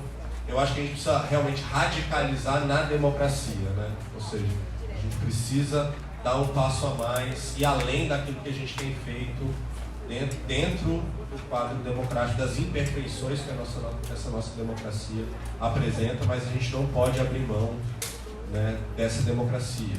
Tá? E muita coisa tem apontado, né, contra essa democracia. Por exemplo, não sei como está aqui, mas no DF a gente vive hoje com o drama da militarização do ensino médio, do ensino fundamental. Então a presença do exército, da polícia militar dentro da escola, controlando e comandando diretores, diretoras, professores, alunos. Então, por exemplo, esse é um desafio que a gente enfrenta, é completamente contrário a tudo aquilo que a gente imagina, e aí o nosso programa vem muito nessa filosofia de tentar fortalecer a democracia como parte do tecido social brasileiro, né? Com todos os problemas que a gente sabe que é essa democracia. Então essa é uma discussão muito grande, mas ainda é algo para a gente prezar. Aqui a gente trabalhando nos 3 pilares, ensino, pesquisa e extensão. Aqui só para relatar para vocês uma experiência que a gente teve que foi muito bacana. A gente juntou 3 disciplinas, da professora Rita, do professor Rafael e da professora Isabel. No total, 84 alunos dentro de uma sala de aula. A gente formou 17 grupos. Cada grupo com um ODS, cada grupo com 5 alunos e alunas de 3 ou 4 diferentes cursos. Então tinha humanidades, tinha exatas e tinha biológicas, né, vida. E foi assim, sensacional. Eu dava para eles um caso prático, eu fiz o desenho de um caso, Caraíva. Alguém conhece Caraíva? Caraíva? Lindíssimo Caraíva lá, né? Mas tem um problema sério com o resíduo sólido. Para onde que vai o lixo de Caraíva, né? Então os caras atravessam o lixo nas balsas, nas canoinhas, e aí o caminhão de lixo chega, encosta e eles jogam. Só que nesse transporte do lixo vai ficando chorume, o lixo aqui, os animais, as doenças, etc. Eu desenhei um caso para eles e pedi uma resposta com base num ODS que eles estavam representando. Então ODS 1, 2, 3, 17. E esse grupo multidisciplinar, no final da atividade, apresentou a sua solução prática. E assim, só para resumir a ópera. No mesmo grupo você teve, por exemplo, um dos engenheiros falando: eu vou construir uma ponte. Acabou o problema, constrói a ponte.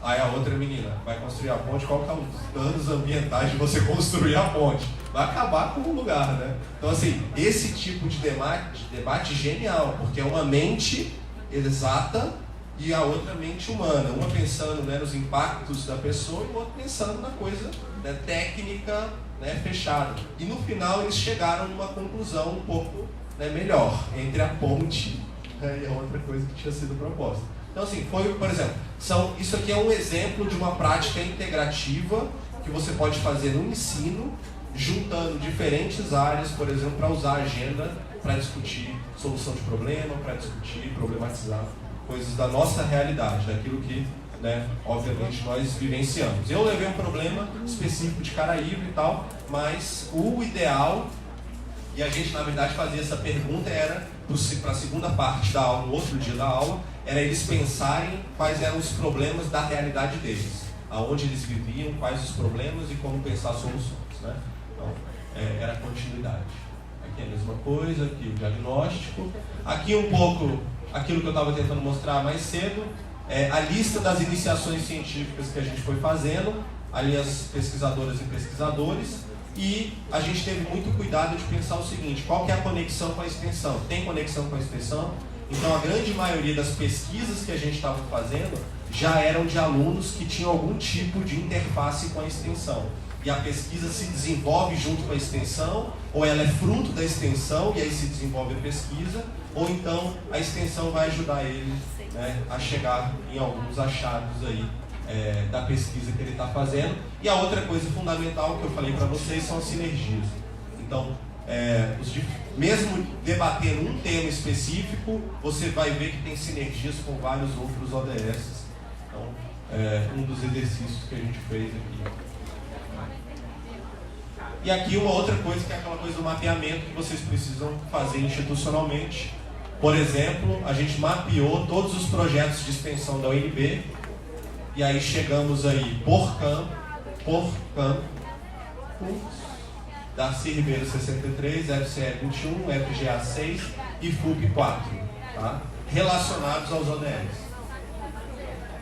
Só que, além disso, a gente extrapolou e foi atrás de mais, né? Ou seja, houve um total de 135 abordagens dos ODS, ou seja, trabalhos que não estavam tão claramente associados a nenhuma agenda, mas que a gente conseguiu identificar algum tipo de alinhamento, que é super normal de acontecer. Ou seja, as pessoas, na verdade, gente, vocês já estão trabalhando, né, normalmente sobre os ODS, com os ODS, às vezes você não sabe que você já está fazendo alguma coisa. Então esse é parte do nosso mapeamento que a gente fez. Fizemos também das disciplinas, tá?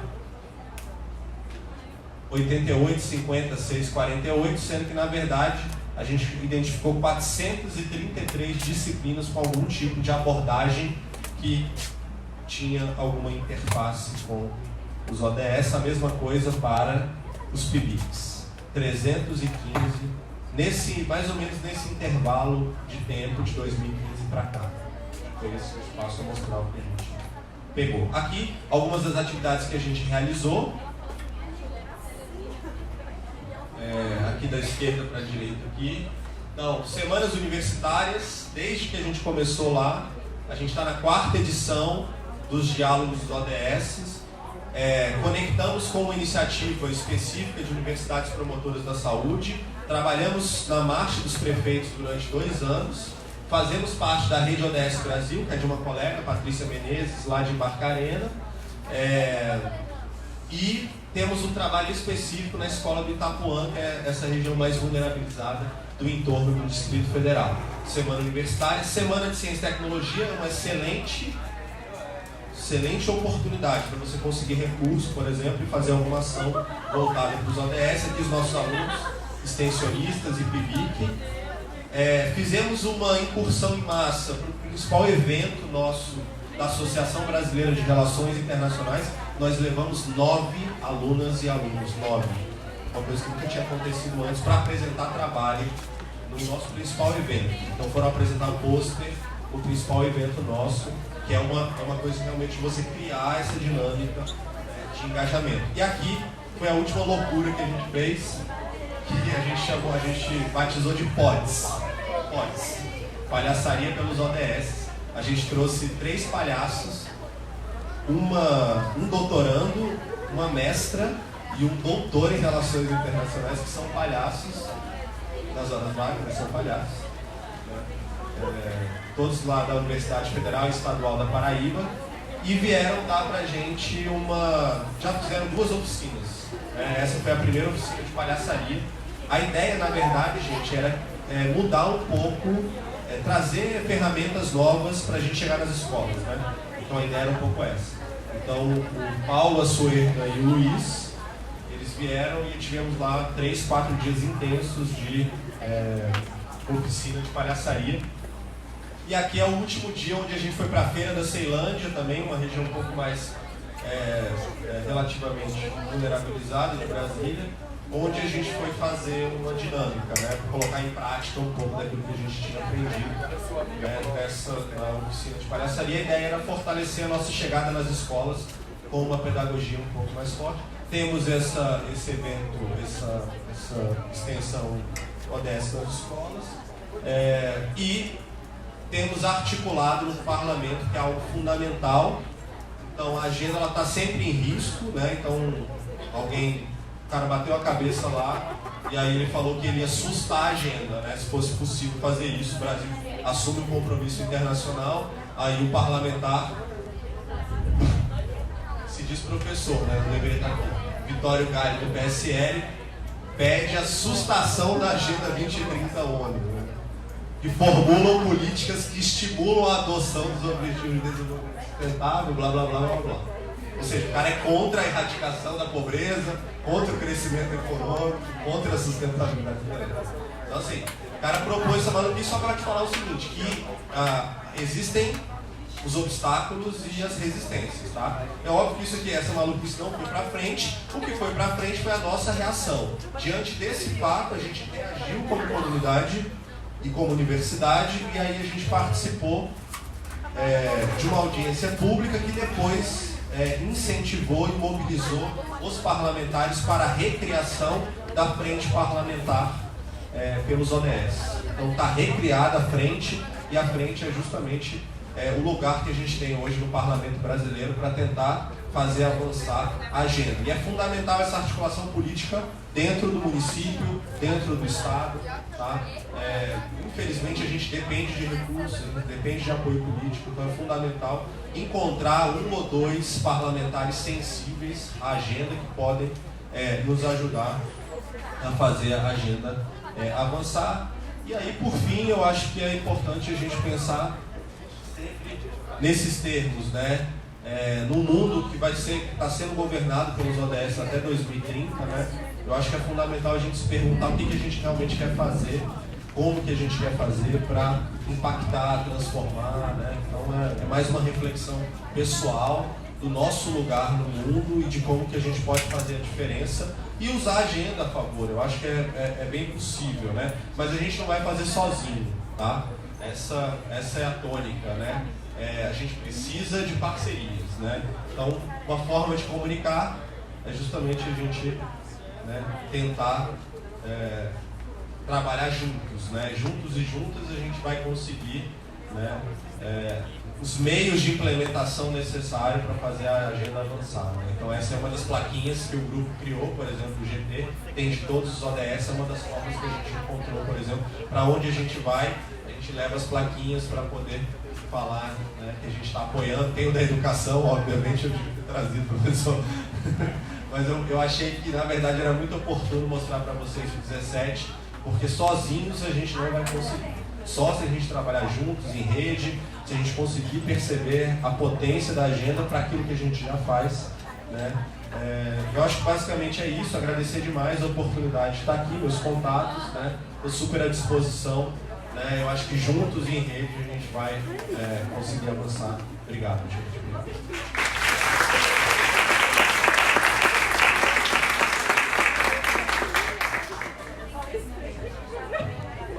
Tiago. Dado o avançado da hora, alguns professores vão precisar voltar para as salas, a gente vai estender apenas uns 15 minutinhos para perguntas. Quem quiser fazer uma pergunta, só levantar a mão e leva o microfone. Vem ali.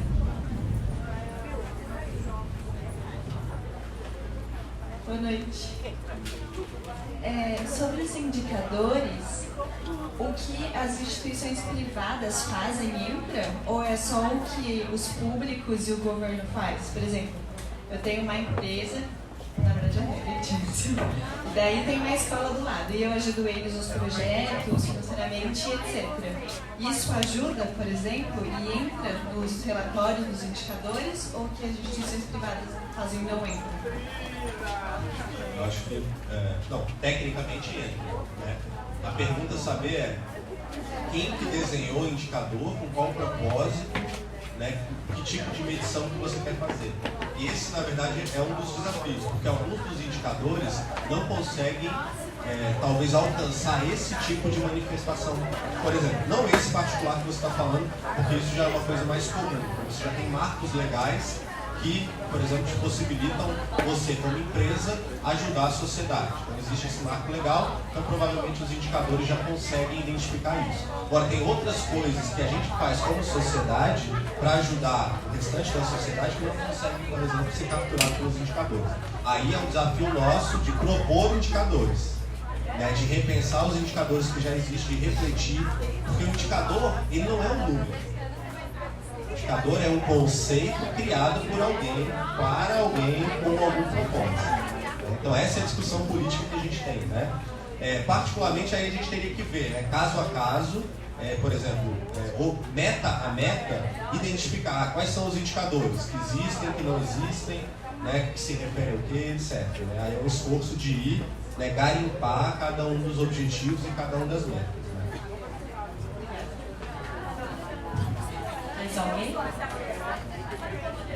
Agora, eu digo o seguinte, essa é uma discussão fenomenal. Eu discutiria mais indicadores. Eu promoveria um evento. A gente fez um evento na Semana Universitária em setembro agora. Uma das mesas foi só sobre indicadores. E junto com os indicadores, na verdade, a gente estava discutindo a confiabilidade da agenda. Como que a agenda só se torna confiável porque você tem dados e informações adequados. Porque se você não tiver os dados e as informações adequadas, não adianta ter um indicador muito bem desenhado. Que aí você tem uma informação pobre que chega para você, uma informação enviesada, um governo que não deixa você ter acesso à informação, por exemplo.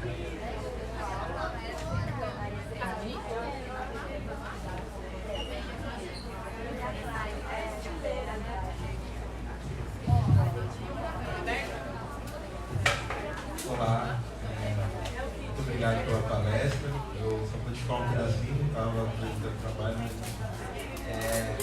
queria perguntar algumas coisas. O professor Juarez, logo no começo, ele falou sobre os movimentos políticos estarem muito envolvidos em algumas questões das ODS. Né? Eu vejo ali a igualdade de gênero e pais de instituições eficazes como pauta, por exemplo, do movimento feminista e instituições eficazes e pais, né? Repensar formas de punição, etc., como uma pauta do movimento negro, por exemplo. E você está falando de indicadores, né? E como que a gente capta de verdade, transforma em conceito coisas que são representações sociais, sabe?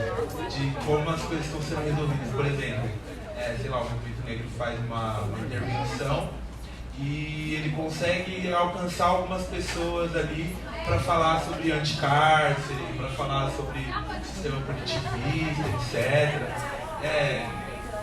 Eu não conhecia essa forma de ver os indicadores. Você acha que é possível realmente começar a mensurar o impacto real dos movimentos sociais? Porque eu acho que eles estão realmente mais envolvidos com essas questões. Eu queria te perguntar também sobre a Enactus em Brasília. Eu acho que tem bem a ver com as ODS e é um grupo bem articulado lá. Bom, sobre a Enactus, depois você pega o meu contato, que a gente coloca o contato lá me orientando, que é da Enactus lá, e ela vai te dar os caminhos, e eles estão exatamente nesse processo de realinhar com os ODS. Cara, em relação aos indicadores é perfeito. Eu acho que tem várias coisas acontecendo, como a colega falou, que está vindo do que a gente chama do bottom-up, né? Que está vindo realmente do chão de fábrica, entendeu? Está vindo realmente da raiz dos movimentos sociais, etc., né? E que às vezes a gente não consegue capturar o impacto em termos de indicadores, mas tem um impacto muito positivo em alguns aspectos da agenda.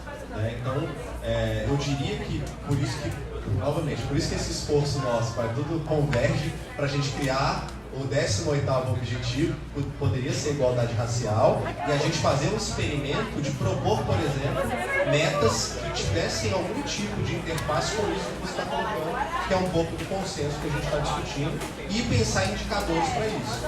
Então é uma coisa de design, de desenho. A gente precisa desenhar isso e mostrar para as pessoas que é possível. e mostrar para as pessoas que vai ter sinergia com outras coisas. Porque o movimento negro vai, obviamente, totalmente a favor de algumas das pautas do movimento feminista. Às vezes há choque, mas às vezes há, obviamente, convergência, né, e etc, etc. A gente vai ver essas sinergias, mas é fascinante. Por isso que eu falo, eu acho que essa é uma discussão que eu teria mais sobre os indicadores, qualitativo, político, eu discutiria mais a fundo. Que é onde a gente pode, por exemplo, mudar a coisa. Né?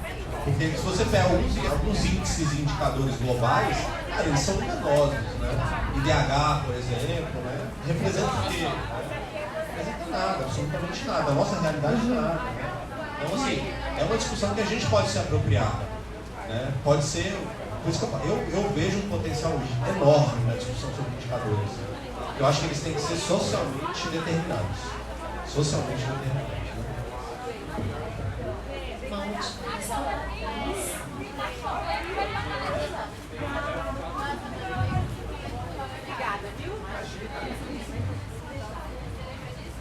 Primeiro agradecer, eu acho que voltando aí a palestra, deu muita coisa pra gente pensar. Eu não queria fazer uma pergunta, não, na verdade, eu queria fazer um convite, assim, porque eu acho que o senhor tocou nesse assunto em várias ocasiões, várias oportunidades. Eu acho que isso é tão fundamental quanto a discussão, que é a questão da extensão. A academia, ela se fecha nessas discussões, na importância da construção desse trabalho intelectual, e é importante sim, ninguém duvida disso, mas eu acho que no contexto, para nós, por exemplo, que atuamos na periferia, esse tipo de discussão está muito distante, assim, está no horizonte assim, realmente muito difícil.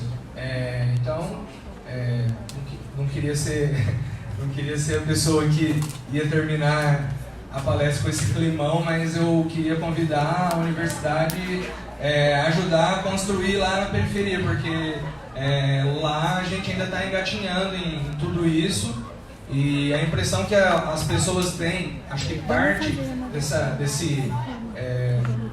dessa dificuldade que as pessoas estão tendo hoje de acreditar no conhecimento, na ciência, vem um pouco, em parte, de que a academia vive num universo particular ali, né? E o que chega para as pessoas é só o final da discussão.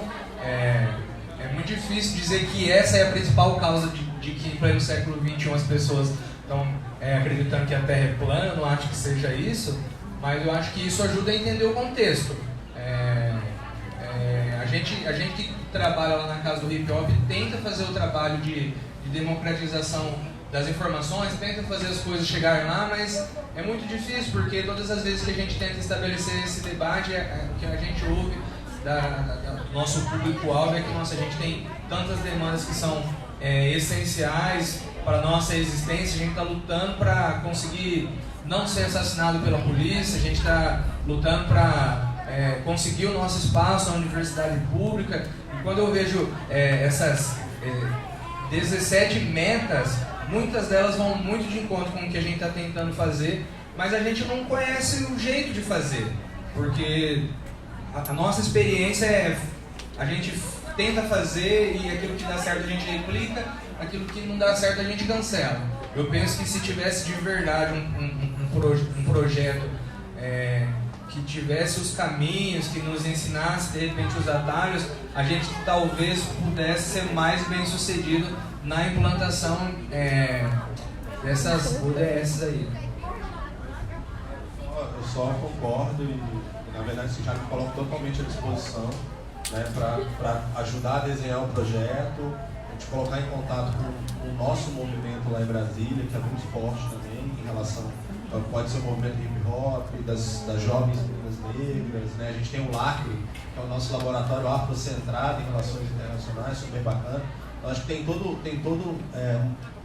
uma engenharia funcionando já lá, talvez possa também ajudar vocês, né? Eu acho que é assim que a gente vai junto, né? Acho que tem que ser. E, cara, como servidor público, professor, né? Eu me coloco totalmente à disposição, assim, para ajudar vocês a elaborar um desenho de projeto, né? E tentar imaginar como é que poderia ser a aplicabilidade disso. isso, etc. Totalmente, né? Eu acho que a agenda, na verdade, ela só vai avançar se ela avançar na periferia, né? A gente só vai ter a transformação de fato se a gente transformar as periferias, né? Se a gente reduzir desigualdade na periferia, né? No centro urbano, as grandes cidades, né? Brincadeira. Então, assim, eu sou totalmente sensível e coloco totalmente à disposição. Assim.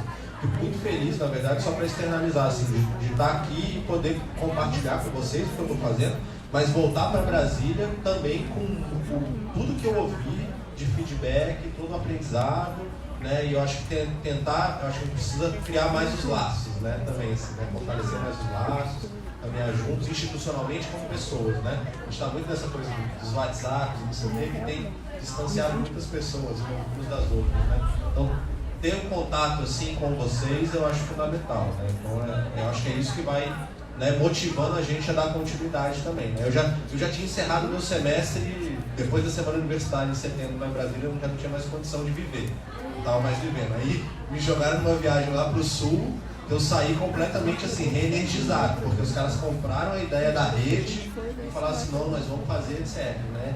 E aí, logo em seguida, a viagem para cá, né? Então, assim, também sai daqui com ânimo renovado, né? Para 2020 a gente tocar alguma coisa, 2020, tá? Um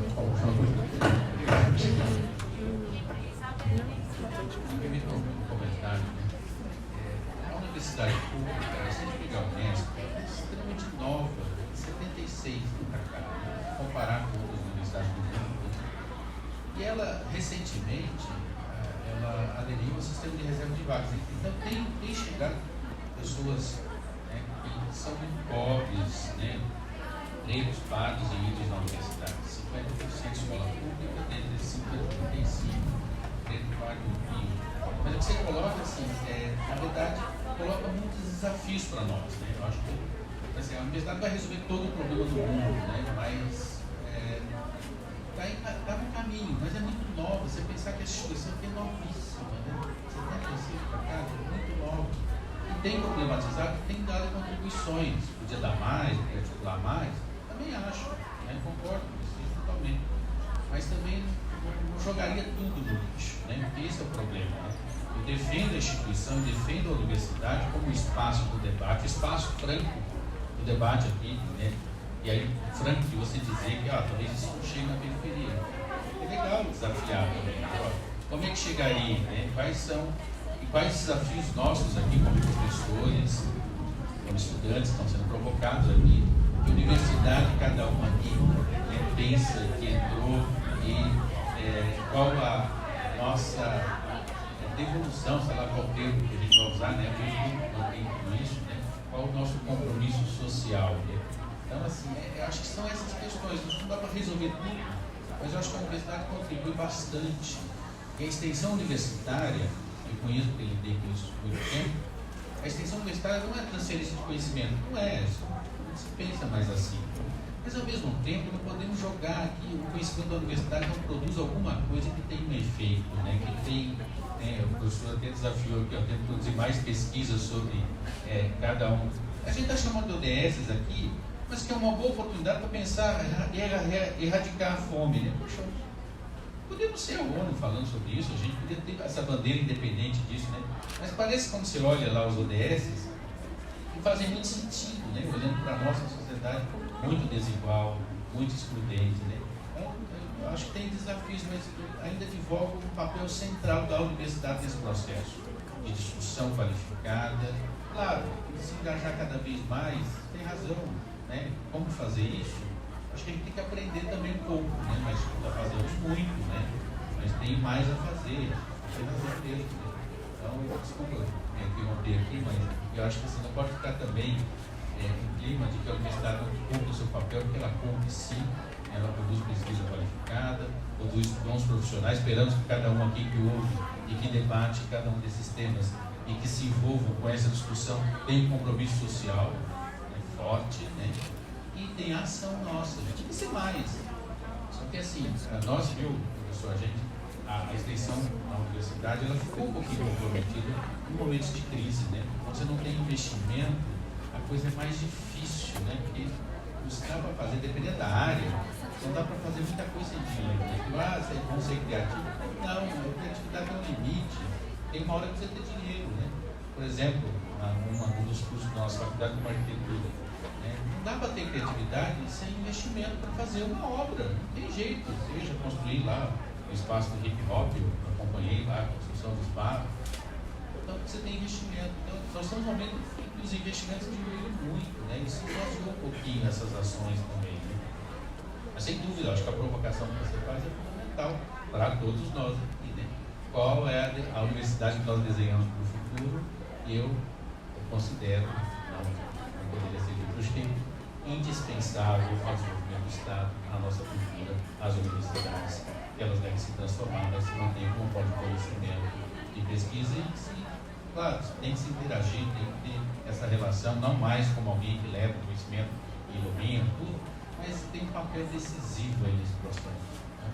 Desculpa intervir aí, como uma universidade foi provocada aí, eu tenho quase que uma obrigação moral de dizer que não é tudo ruim também dentro, nós não somos só encastelados aqui, acho que temos um trabalho diante da sociedade que é importante. Poderíamos ter mais ações? Sem dúvida nenhuma. Eu tenho dito isso desde o primeiro dia que entrei na direção. Podemos ter muito mais projetos, mas eu posso depois escrever um monte de projetos que temos. Então, por exemplo, um plano, pensando em espaços de cultura na cidade, outros tantos projetos, né? Na ICOP, né? Empoderamento de mulheres, a praça aqui do Liceia foi um projeto nosso aqui da arquitetura. Eu acho que é a melhor praça da cidade de Bauru, a praça do Liceia, um bairro pobre, periferia, e outras tantas ações aí, o Jornal do Liceia, também premiado, temos muitas ações. Podemos ter mais? Sim, mas precisa de investimento também. Então, a gente agradece, né, a presença de todos e todas. Acho que, de fato, o Thiago trouxe um debate muito importante para todos nós, principalmente na área de relações públicas, né, e pensar também o papel, o impacto da agenda nas organizações, né, pensar em termos discursivos, narrativos, como as organizações estão se apropriando desses discursos, né? Acho que é fundamental para a nossa área também. E, como o Thiago mesmo falou, né, é algo que nós vamos atuar profissionalmente, né? Daqui a pouco vocês estão atuando no mercado de trabalho e vão debater e lidar com a agenda de modo efetivo. É importante a gente conhecer. Agradecemos mais uma vez ao Thiago, né? Uma salva de palmas.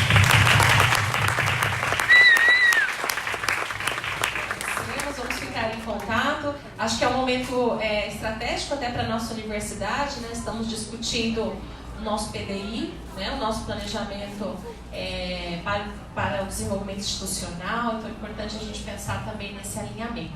Agradeço a todos e todas que ficaram aqui com a gente e tenham uma boa noite. Obrigada.